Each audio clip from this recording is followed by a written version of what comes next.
ширкати дорувори софсавдо барои зиёд кардани мӯи сар ё зиёд кардани риш ё нес кардани доғҳои сафед аз бадан ё кам кардани вазни худ ба шумо кӯмак мекунад. Доставка ба ҳама шаҳрҳо дар муддати 2 рӯз карда мешавад. Рақамҳо дар рӯи экран.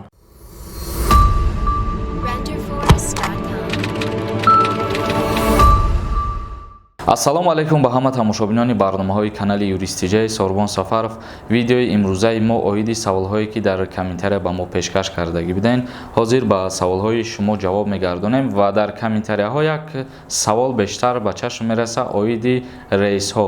Мо чӣ хеле ки қайд карда будем то 15 сентябр аз Федератсияи Россия ба Ҷумҳурии Тоҷикистон 52 рейси чартерни ба нақша гирифтагианд ва аз Ҷумҳурии Тоҷикистон низ ба Россия рейсҳои чартерни ба нақша гирифта шудагӣ аст. Савол оиди ҳами ба мо пешкаш мекунанд ки оё баъд аз 15 сентябр рейсҳо ба анҷом мерасанд, границаҳо маҳкам мешаванд, парвозҳо маҳкам мешавад, боз карантин мешавад. Оё ҳамин гап ҳақиқат дорад ё ин ки не?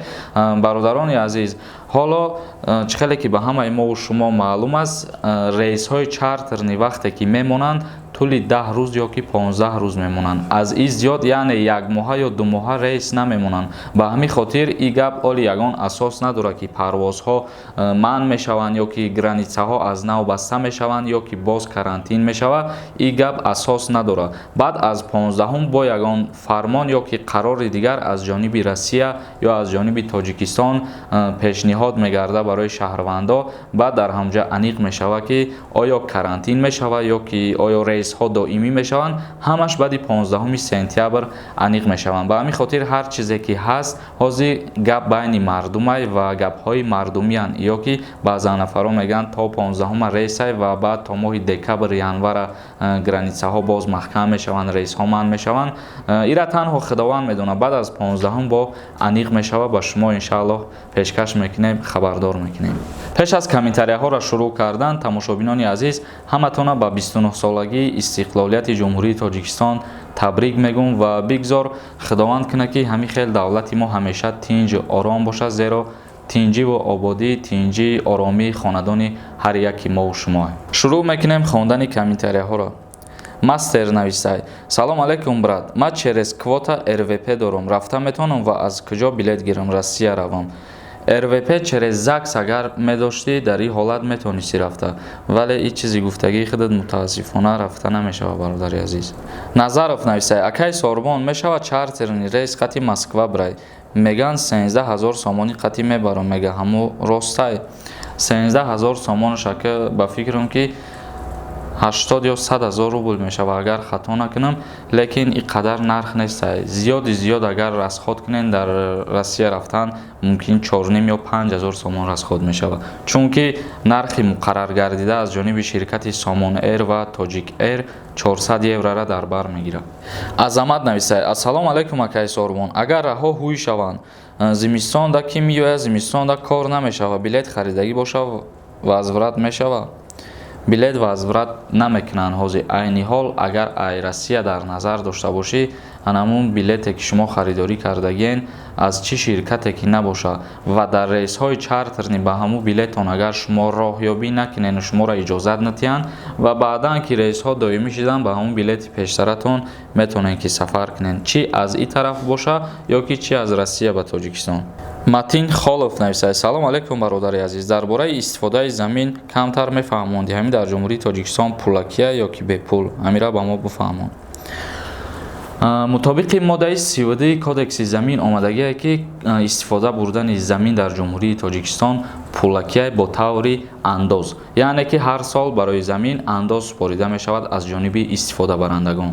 Меҳровар нависад: ассалому алайкум бародар, агар қати ягон духтар гап зани ва ӯ духтар дар дига кас бутан ва ӯ хча рӯи ту бикша, ҳамин дар назари қонун ягон ҷавобгарӣ дора?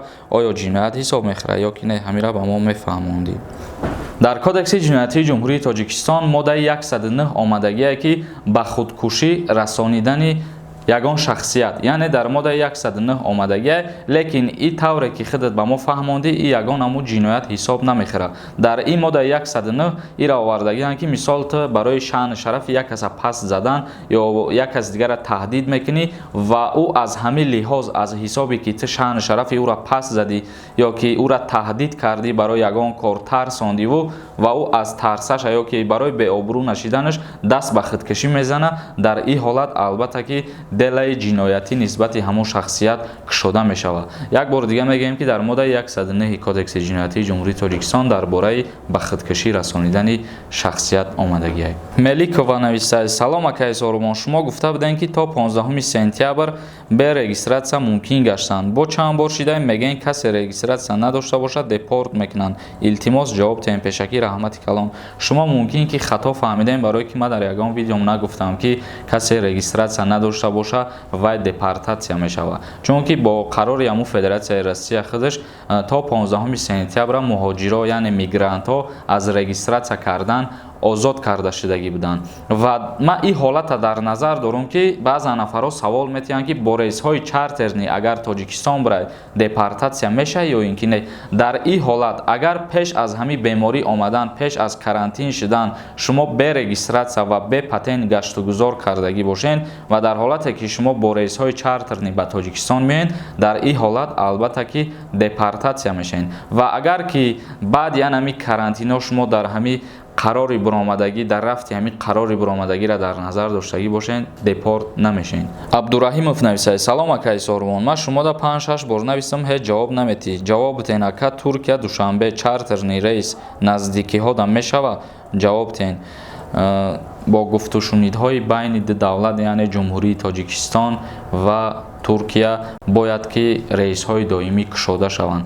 Ира ҳоло муҳокима кардагиян, гап задагияну ана ҳамун қароршон ба имзо расидагӣ нестае ки сарҳадоро кушода кунанд ё ки парвозҳо ба мисли доимӣ пештара барбигарда ва рейсҳои чартерирам ҳоло ба нақша гирифта шудагӣ нестае. Суҳроб Тивей нависад: раҳмати калон барои фаҳмондантон. Акам як чира мегуфтен, визаҳоро раҳо ҳуй шаванд, визаҳои маҳкамам ҳуй мешавад. қонуни авф агар аз ҷониби Россия биброя, албатта ки кушода мешаванд ва агар қонуни авф наброя, кушода намешаванд. Ғаффор Мирзоев нависад: чӣ ба самолётҳои ширкати русӣ напаридестанд? А якум иҷозат буд ку самолётҳои Федератсияи Россия Уральские авиалиния аллакай чандин маротиба ки ба ҷумҳурии Тоҷикистон одам меёрад. Яъне ки анамун одамое ки бо рейсҳои чартер немеянд, як авиалиния ями Россияро иҷозат додагиянд, Уральские авиалиния одаморо овардест. Аллакай чандин маротиба ки ба ҷумҳурии Тоҷикистон омадагӣ. Ҷам нависад: пешакӣ раҳмат, ба савол ҷавоб надоданд. Чунин буд: бе никоҳи давлатӣ, яъне ЗАГС, соҳиби фарзанд шавӣ ва ҷудо шудан хоҳӣ. Қонуни ҷумҳурии Тоҷикистон киро гунаҳгор мекунад? Мард зан фарзандашро партояд.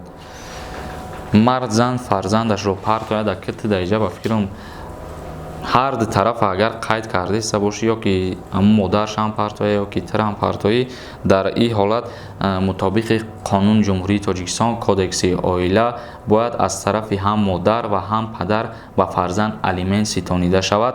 Лекин дар иҷа як гапае ки вақте ки падару модар фарзанда партоянд, бо ҳалномаи суд бо розигии яке аз хешовандош ё ки бобо биби тағоӣ метавонанд фарзанда ба уҳдаи худаш бигирад. Ва агар ту танҳо дар иҷа қайд кардагӣ бошӣ ки падар фарзанди худша бипартоя, дар ин ҳолат аз падар талаб карда мешавад ҳаққи ана ҳамун фарзанд, яъне ки алимент ситонида мешавад аз ҷониби падар ба фарзанд. Ва агар имконият дошта боша, барои фарзандаш ана ҳамун занша маскун мекунад. Дар иҷа барои маскун кардан ё барои алимент супоридан ЗАГС ягон нақш намебозад. зеро ки дар иҷа ту чизе мекунӣ барои фарзанд мекунӣ. Ва агар ҳолатҳое мебуд ки шумо ЗАГС медоштен, баъд дар ин ҳолат ҳалномаи суд решения мебаровард, ба воситаи ҳамун решения молу мулки шумо байни зану шу баробар тақсимот мешид баъд аз ҷудо шидантон. Кор надорум нависад: салом алейкум бародар, то 10 000 сомон ман мерам Россия, ҳаста ягон одами мебурдагӣ? Мутаассифона мо надорем хеле одам бародар. Капитанов нависад: салом Сорбон, шунавидем ҳавопаймо байни Тоҷикистон ва Дубай доимӣ шудай. Мумкин аст ки аз Россия ба Дубай рафта ва аз он ҷо ба Тоҷикистон равем. Барои он ки 2 моҳ мешавад ки посольство мерем, номнавис мекунем, занг намезананд ки ба ватан бирем. Агар ки байни Дубай ва Федератсияи Россия рам кушода боша ҳавопаймоҳо, албатта метавонӣ ки аз Россия ба Дубай парвоз кунӣ ва баъд аз Дубай ба Ҷумҳурии Тоҷикистон. Лекин як чиза дар инҷа аётон набурорем ки аз Дубай ба Тоҷикистон ё аз Тоҷикистон ба Дубай дар як ҳафта як рейс мешавад. Тамом. Тамошобинони азиз, видеоро ҷамъбаст мекунем. Ягон саволи дигар бошад, дар поёни ҳамин видео саволтонро пешкаш кунед ва видеоҳои нави моро интизор бошед. Худованд ҳамаи мо ва шуморо нигаҳбон бошад.